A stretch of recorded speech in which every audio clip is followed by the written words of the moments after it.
Tommy Racer Vida Sunga na nakatira sa Agustin, Dasmariñas, Cavite City.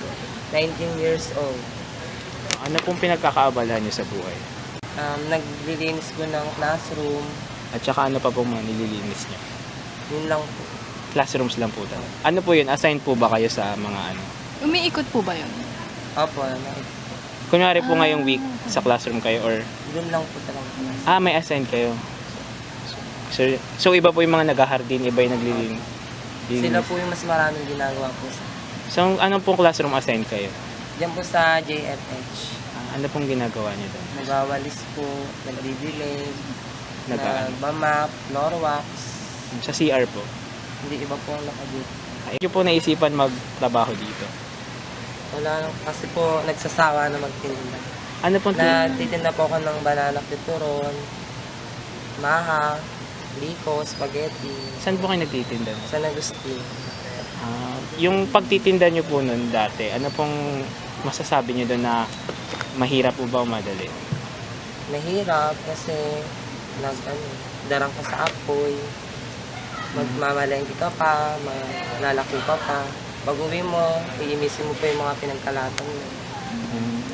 Bakit po naisipan niyo na sa murang edad po magtrabaho na po agad? Wala, para po makatulong sa magulang. Ilan po ba kayo magkakapatid? 4 po.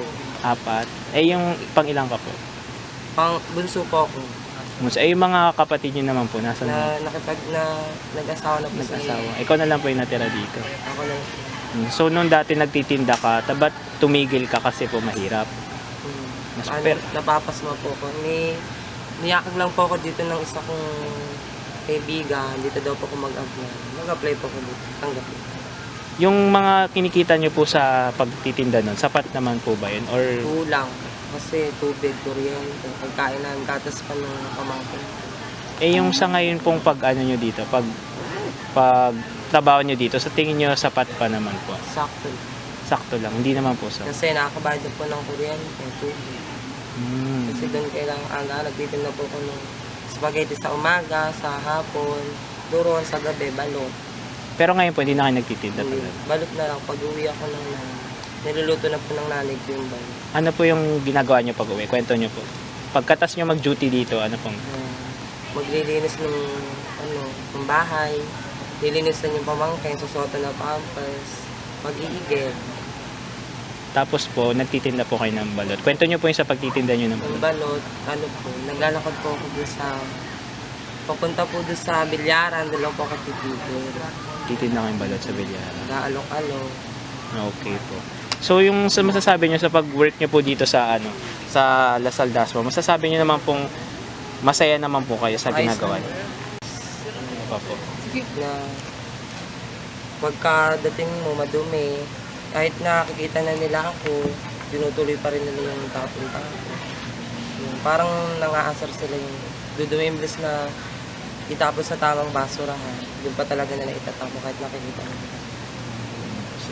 So masasabi nyo po ba na yung mga estudyante ng Lasal is responsable sa kalat nila or hindi po?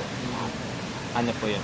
Ano pong opinion nyo dun sa sinasabi nila na yung Lasal Dasma po is isa sa mga pinakamalinis na eskwelahan sa buong Pilipinas po. Di ba meron po tayong sinasabi na greenest university daw, malinis. So ano pong masasabi nyo dun? Totoo po ba yun para sa inyo o hindi?